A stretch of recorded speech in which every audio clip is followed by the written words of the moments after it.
Welcome to Christian Living in the End Times. I'm Jamie, a pastor, author, and teacher. The Fed.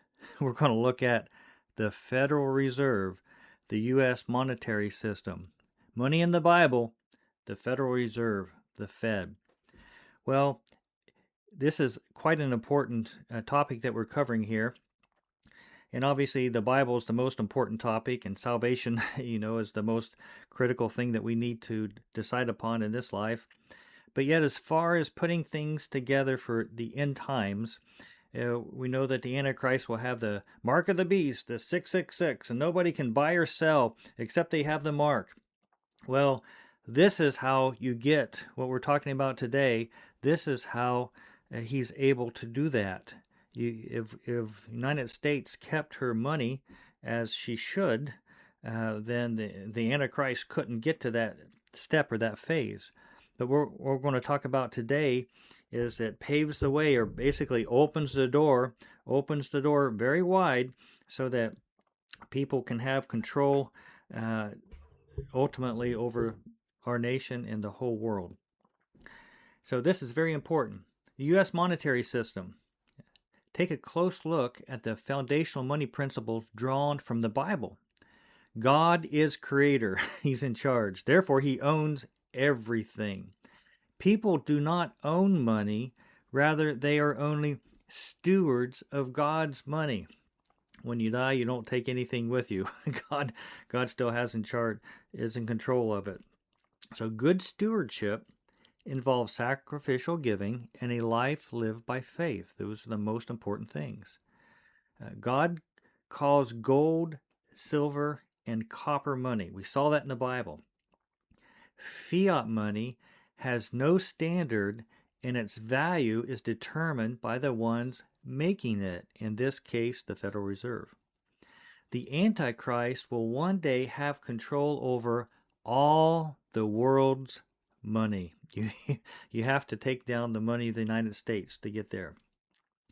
A one world monetary system is right now in the process of being developed. It's been working towards that for quite some time, and it's making great strides and leaps toward that. And there are some things that will be coming up very soon. The digital currency, central bank digital currency. That will be the cashless society, won't it? We're doing away with cash now. The penny, they say the penny's not, it costs more to mint it than it does, than it's what it's worth. Well, no, it's not, actually. Well, yeah, if you measure it in fiat dollars, it is. But yet the little penny helps the people retain value and to have control over their everyday lives and to have a free market. So taking that away is one step closer towards a cashless society. Not only that, our largest denomination of dollar is $100 in the United States. That doesn't buy you too much anymore. And so you can see it takes more and more dollars to pay for the same goods and services. That's inflation. You really can't have inflation with the gold or silver or copper standards, but you can with the fiat currency. And the Federal Reserve currency is a federal currency.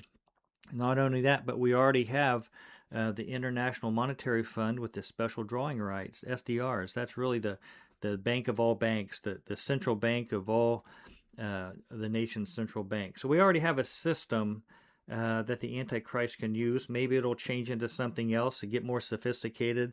But the principles are already here on earth for the Antichrist to use. He can't use them until after the rapture. But yet we just see that we're doing here is Christian living in the end times. And as we can see, the end times are being put together right before our eyes. And these things they're openly talk about them in the news, and other nations are headed there faster than we are. We're a little slower, a little harder to get there, but yet we're heading there quickly. So the Lord requires just and fair balances. Financial measurements must be true. So think about these verses which address honest measurement. In Leviticus 19:35 and 36 says, "Ye shall do no unrighteousness in judgment, in a meat yard, that's like a measuring stick, kind of like a yardstick. In weight or in measure, just balances, just weights. It makes sense. When you're measuring something, it can't be shady or crooked. Ezekiel 45 says, Ye shall have just balances. Proverbs 16:11 says, A just weight and balance are the Lord's. All the weight are in the bag of the bag, or his work. So, like if you have a scale, it must be equal on one side or the other. If you have a pound of rice on one side, then the measurement of a pound must equal a pound on the other side. So you have a pound of rice. If you're a little bit off, 1.2 pounds are getting more rice, or if it's less, if they want to steal from you, it might be 0.8 pounds, and then you get less rice. So the weights and measures, that's what we're looking at. Proverbs 16:12 says, It is an abomination to kings to commit wickedness, for the throne is established by righteousness. Anyone who leads a prime minister, a governor, a president, a king, someone in charge of a people, they need to have righteous laws. They need to say righteous words. And it's an abomination for them to commit wickedness. And we see that the Federal Reserve does not have honest weights or measures. Diverse weights and diverse measures, both of them are like abomination to the Lord. Proverbs 20:10, Solomon says in his wisdom there, wisdom that he received from the Lord. So diverse weights and measures are changing standards. See, that's the what's going on here. That's what's happening. The same standard should always be used when things are weighed or measured. Imagine stepping on the scales and somebody's changing the standard all the time. You never know how much you weigh. For example, an ounce should always be an ounce and not just some part of an ounce. When you cook, for example, correct measurements are very important. One could say bread rises or a cake falls depending on the ingredients, right? With the yeast or the baking powder, baking soda, etc. Can you imagine a recipe replacing 2 cups of sugar with only 2 tablespoons of sugar? Yuck, it wouldn't be sweet. You would not want to use 3 cups of salt when the recipe calls for only 1 tablespoon of salt. Wow, that would be too much. That would bring about disaster in the kitchen. So when it comes to money, honesty is a must. When double standards are used with finances, dishonesty wins the victory. You see, the United States, we're looking at things from the United States perspective, but perhaps you could look at something similar in any country around the world. The United States has used different standards for money throughout its history. The 2 main types are the gold standard and the non-gold standard. The non-gold standard varies. The weights and measures differ. When the gold and silver standard was in place, a person always knew what his dollar was worth. A dollar is worth a certain amount of gold or a certain weight of silver, a certain weight of gold or a certain weight of silver. When the fiat money system was established, that's the Federal Reserve or a central bank, the value of the dollar began to enter into constant flux. Measure of the fiat dollar always changes. What a fiat dollar is worth from year to year is not the same. This ever-shifting measurement would not be acceptable to the Lord's standards. So, how did we stumble onto using this fiat money in the first place? How has the American monetary system developed? Whatever happened to the American gold standard? Let's explore the answers to these necessary questions. We have to see what's going on. So as you know, we had the American colonies in early America in New England. One of the reasons, and not just New England, but early colonies in the eastern part of America. One of the reasons the American colonies rebelled against Great Britain was that the king's unfair monetary practices, such as high taxes. We didn't want the king's high taxes. So the Boston Tea Party was one demonstration of colonial frustration against the crown's monetary policies. Colonies in the New World printed their own paper currency to fund their efforts in the Revolutionary War. That's the American Revolutionary War. After the War of Independence, colonial paper money collapsed. Those left holding the paper money lost most of their fortunes. The phrase "not worth a continental" came about because the colonial paper currency plummeted. Some people forgot about or haven't even heard what not worth a continent not worth a continental means. So we need to remember these things. They're important. We can learn from them. Its value, this paper money, its value hit the bottom. What does that mean? It went to zero. How would you like it if you're holding $1 and the next day it was worth nothing? Zero. That's what we're talking about. It is important for us to learn that those who still held gold or had gold or silver during those days held on to their wealth, because remember, God designed gold and silver to store wealth, The U.S. Constitution came along. The United States the newly formed United States adopted its own constitution in 1787.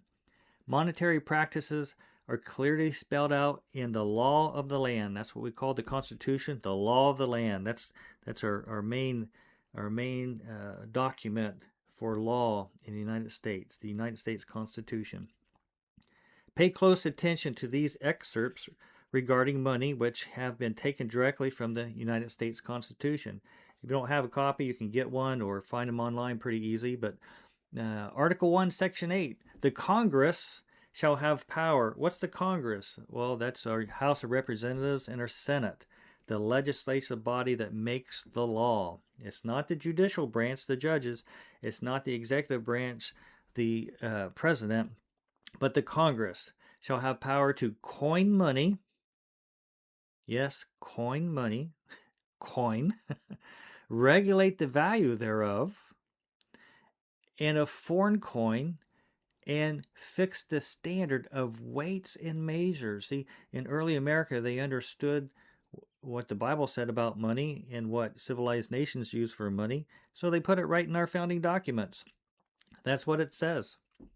Article 1, Section 10 says, no state, notice this, we have the United States. We used to have banks in different states that would have money, and so there was a lot of power and rights in the states in early America, and they've lost a lot of those rights and power, not on paper, not according to the Constitution, but according to just the way people act. No state shall coin money. Wow, back to coins, interesting. Remember, a precious metal minted, that's coin. No state shall coin money, emit bills of credit, make anything but gold and silver coin a tender in payment of debt. So here our Constitution says that it's gold and silver coin. Coins in the form of gold and silver are the constitutional and thus legal money in the United States. And I said that correctly. Coins in the form of gold and silver are, not were, they are the constitutional and thus legal money in the United States. For most of our nation's existence, Americans have used gold or silver for money. Paper money was the exception to the rule. Advantages of the gold and silver standard are many. Gold protects capitalism and the free market. A socialist or communist economy would have a difficult, if not impossible, time getting a serious foothold in a nation that used a gold money standard. I'm not saying it's impossible, but it's sure a lot more difficult. There's more freedom and liberty for the individual citizen using gold and silver coin. Money would be in the hands of the people. Government interference is not as likely with the gold standard. Without the gold standard, government interference in the market removes bona fide capitalism. In other words, it's not really a free market anymore with government interference. Thus, the United States does not fully have a free market. A nation cannot have direct government interference and still have free market at the same time. You can't have them both. The Constitution has never been amended to remove the gold and silver standard. Amendment to the Constitution is the only just and legal way to change the nation's money. The Constitution of the United States of America still upholds gold and silver coin as the national currency. Anyone can easily see that America does not use gold or silver coin as money anymore. So you can see that we're not using constitutional money. People say, so and so, there's nothing unconstitutional happening today. Well, go back and read Article 1, Section 8 and Article 1, Section 10. Of course, we're not following the Constitution according to our money. And friends, no one dares to go back and implement that. No one dares to do that. So this is the open door, the direct route to an ultimate Antichrist rule and reign global government. You can't have it and have people having real money and true money. So a quick look in your wallet or purse will determine what money we are using. How did Americans get into this frightening position? How did this once God-honoring nation, we were once a God-honoring nation, get to the point where it openly treads on its own lawful precious metal money standard? How did we ever do that?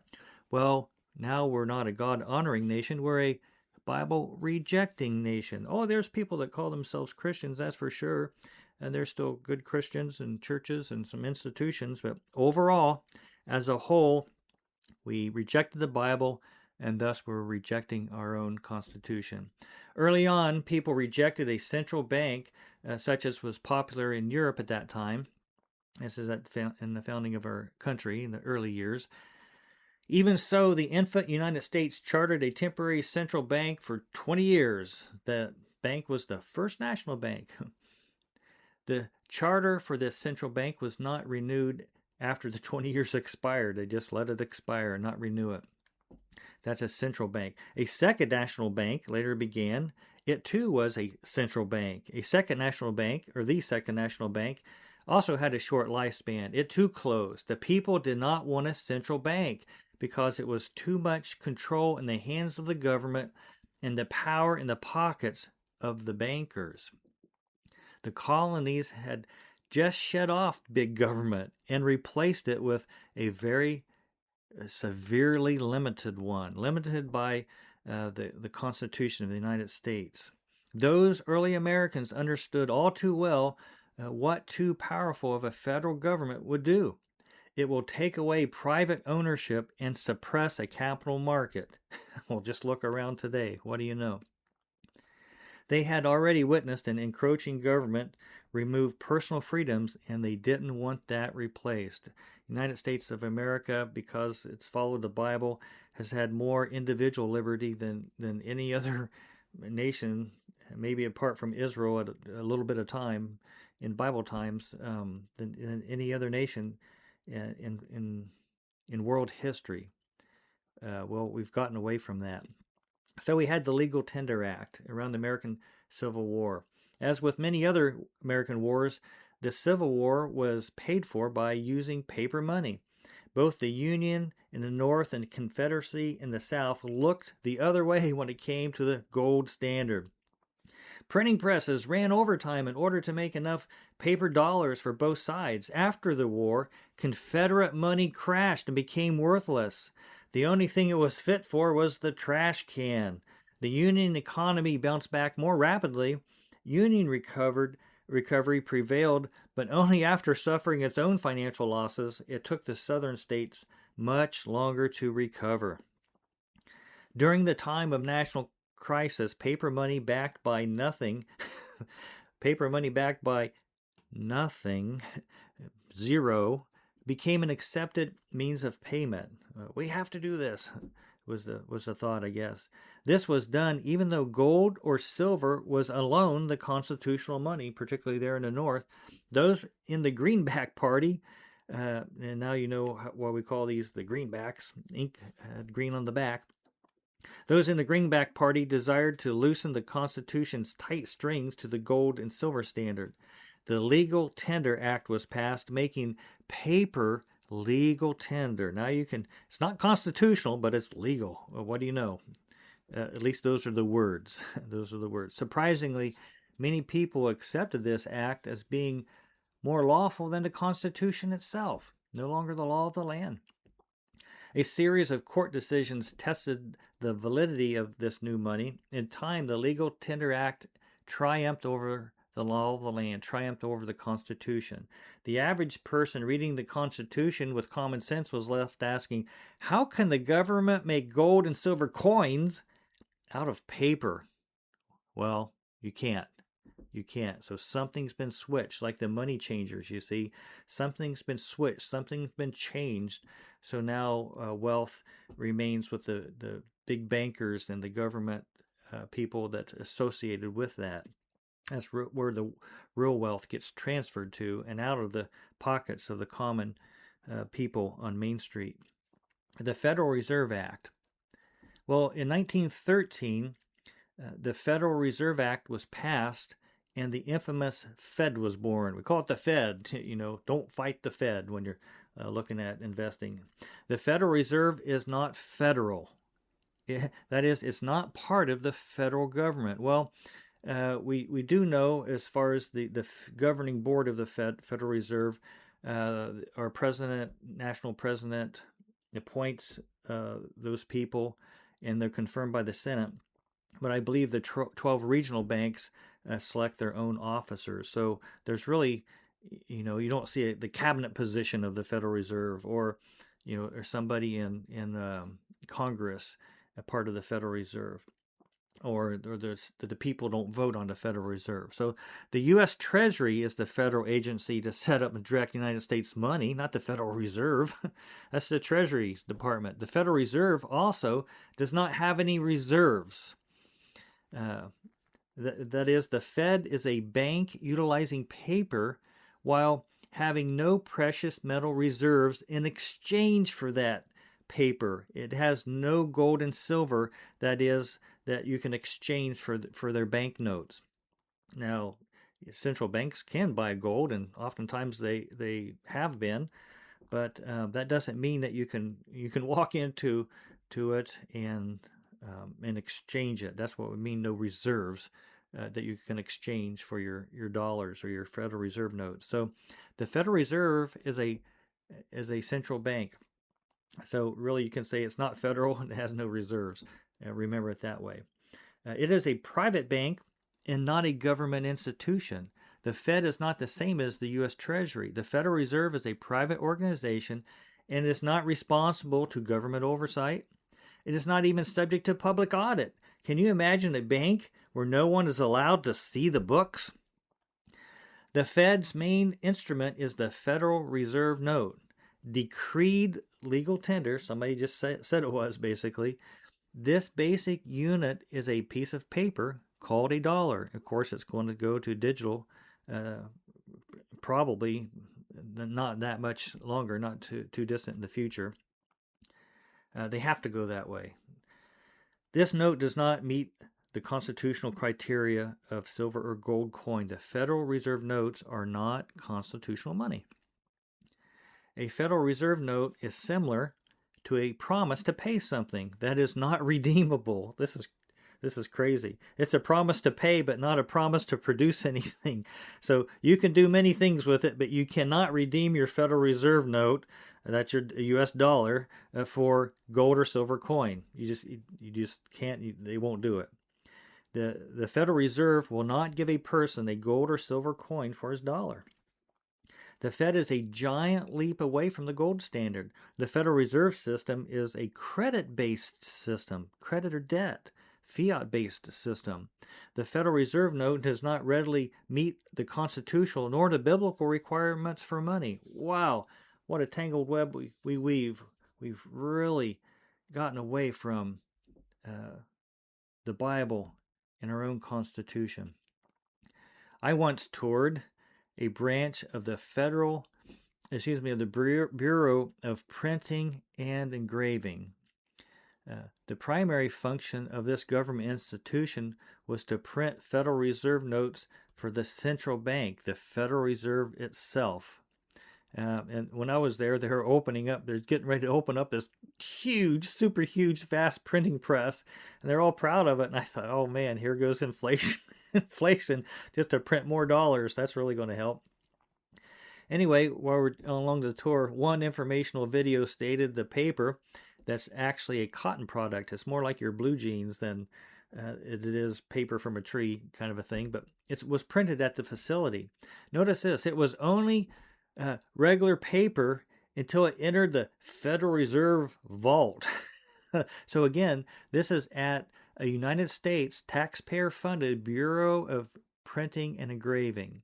So it's done inside a federal public facility, but it's done for the private bank. And so it was only regular paper until it went into the Federal Reserve vault. They took it over on pallets and pallet jacks and put it in there. The paper looked like a dollar, was sometimes called a dollar, and was made in the United States, a United States government institution, but it was not called money until the Federal Reserve waved its magic wand over it. Poof! Now it's money. That's fiat money. The Fed decreed it to be money. That's fiat money. A tour of the facility was given by a very formed individual. The tour guide sometimes referred to the pieces of paper as dollars and sometimes as notes. I noticed the difference. So I asked why the paper was sometimes called a dollar and other times a note, because if you read it on there, it says Federal Reserve note. The guide's frank and intelligent response informed the group that a dollar is backed by gold or silver. A note has nothing backing it. That was the difference. That was it. So furthermore, the helpful guide stated that they were only printing notes. They did not print any dollars. So that astute person knew the difference. So this is how the world financial system can be allowed to happen, how a one world global financial system can happen, is because there's nothing backing it, and you can manipulate it and pump it out and send it around and do whatever you want to it. You can't do that if you have a dollar, and you can exchange for something in gold or silver, and you don't have the crazy inflation or deflation or disinflation or whatever kinds of inflations they want to have anymore, or that will happen because people are manipulating everything. In God we trust. In God we trust is printed on the Federal Reserve note, the dollar in your wallet or purse. Should such a statement even be on this paper dollar? Although many people in this nation certainly do trust in God, does our money honestly and mistakenly show respect for God? The Federal Reserve note is formulated in a credit-based system. The Fed is a credit or debt system. Remember, the borrower is servant to the lender, which deceptively takes advantage of God's principle that the borrower is servant to the lender. The Federal Reserve System itself is not based upon biblical money nor real wealth. The Fed is founded upon a lend and borrow system. The Federal Reserve note is not backed by silver or gold. These metals are which the Bible calls money. Can this piece of credit paper show any trust in God if it refuses God's definition of money? The Bible tells us to respect and honor our government. The Federal Reserve disregards the authority of our prime government document, the United States Constitution. Under God and by the people, the U.S. Constitution is what actually creates the federal government. You see, the federal government doesn't create the Constitution. That document creates the whole government system that we have. God has allowed our Constitution, though no human government is perfect, right? All has sinned, come short of the glory of God. Pray for our leaders. But anyway, God has allowed our Constitution to administer righteous law in our country. Can righteousness prevail if such disregard for our Constitution's definition of money is bypassed? The Federal Reserve System works on a promise to pay something when there is nothing to back up that promise. In the end, the greenback is not redeemable. The only thing you can trade a paper dollar in for is, well, more of the same paper dollars. But to whom are you going to turn when your paper becomes worthless? That's happened. With other fiat currencies. FDR's executive order. That's President Franklin D. Roosevelt, signed Executive Order 6102, making ownership of gold illegal in the United States. This presidential decree, that's all it was, it's not a law, this presidential decree made it illegal to hoard gold coin, gold bullion, and gold certificates. With a stroke of his pen, this one man created a new meaning for the money of an entire nation. Normal, legal, and private ownership of gold was now for the first time called hoarding. With the Federal Reserve charging ahead, gold became the Fed's #1 enemy. The value of the fiat dollar was threatened and in distress. Gold was the rival for good reasons. President Roosevelt went to the U.S. monetary juggler, the gold coin. That was it. God's standard. The United States Constitution names gold and silver as money. With the stroke of his pen, this sitting president took constitutional U.S. money, gold coin, from private citizens. According to the plain reading of the Constitution, there was nothing illegal with owning, now called hoarding, gold coin. In fact, that is what Americans understood they were supposed to do. Gold was their money, their investment, their inheritance. Now it was being taken away from them by those who by oath swore to protect those rights. This was done in the name of national emergency. A fiat money scheme always gets passed during an emergency. As Executive Order 6102 states over and over again, gold coin is that nasty culprit working against paper fiat legal tender. This tyrant-like decree demonstrates those in power knew full well, they knew what they were doing, knew full well that gold was real money. That executive order also shows they knew full well that paper fiat money was not real money. Gold got in the Fed's way. Therefore, gold was taken away from its rightful owners by edict. If one person takes away another person's money by force, that is called stealing. Thou shalt not steal, the Lord said.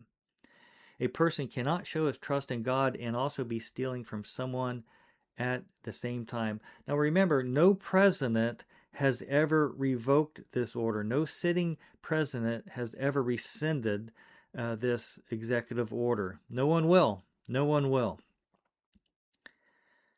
In 1974, Congress again made it legal for private citizens to own gold. How the executive, legislative, or judicial branches have anything to do with determining gold ownership in the United States of America is baffling. The very document creating these three branches of government also spells out the nation's money. It's gold coin. It says that. Read it. How the President, Congress, or the Supreme Court justices can exchange constitutional gold and silver coin for paper fiat money is almost on belief, unless you've read your Bible. Money was exchanged from gold to paper, and now pretty soon to digital digits, electronic digits, that's it. All this was done while the U.S. Constitution remains the same and has never had an amendment regarding money. That's the only way you can exchange it. We have several amendments in our Constitution, but as far as the ones talking about gold and silver money, we've done all this right in plain sight. Well, President Kennedy and President Nixon. Two important side notes in the American money saga concern President John F. Kennedy and President Richard M. Nixon. President Nixon gave the final death nail to the gold standard. In 1971, Nixon severed any attachment of the U.S. dollar to gold. He made the U.S. dollar no longer directly convertible into gold. Today, one can buy gold with U.S. dollars in the open market. You can buy gold.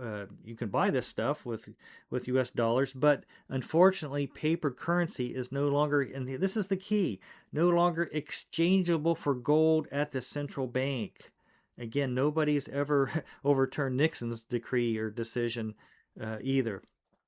However, prior to President Nixon, President Kennedy made a brief attempt to return to the silver standard. This silver standard did not last for long. And in his honor, the silver half dollar was called the Kennedy half dollar. The first ones were 90% silver. Can't keep that, can you? Later, the silver content was lowered to 40%. Still too much competition. Still too much wealth and value in it. Silver is no longer included at all in Kennedy half dollars. Kennedy half dollar. Today, a Kennedy half dollar contains no silver. 50 cents is worth 50 cents. So here's an example. Let's just say 1 gallon of gas costs $4. A newer 50-cent piece can only purchase about 1/8 of a gallon.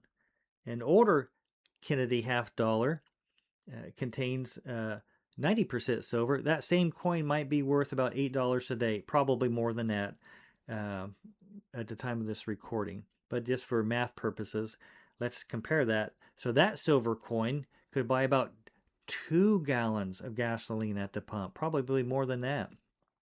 So do you see how the metals, gold and silver, are able to store wealth?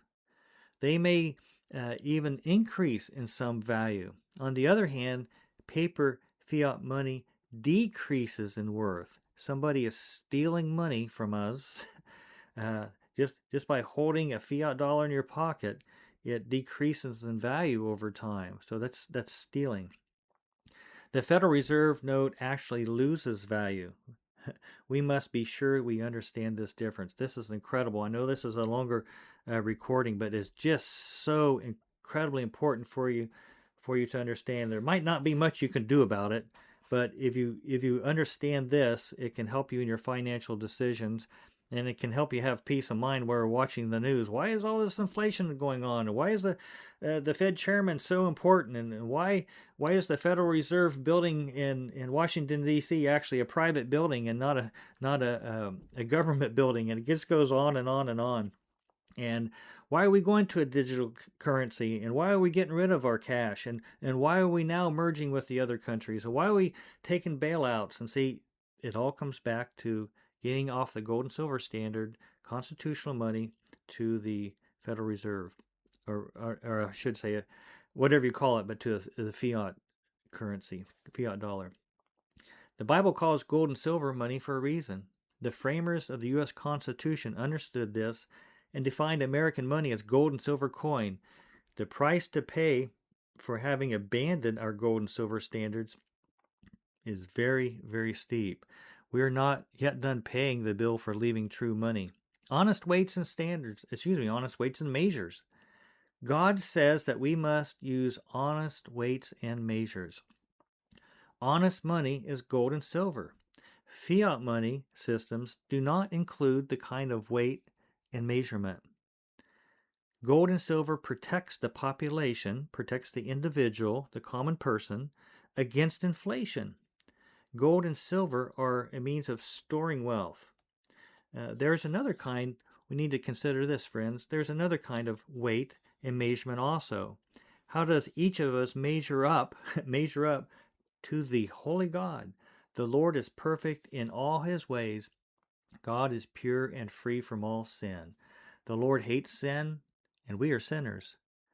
Compared to God's righteousness, we are weighed in the balance and found wanting. We are wanting for what?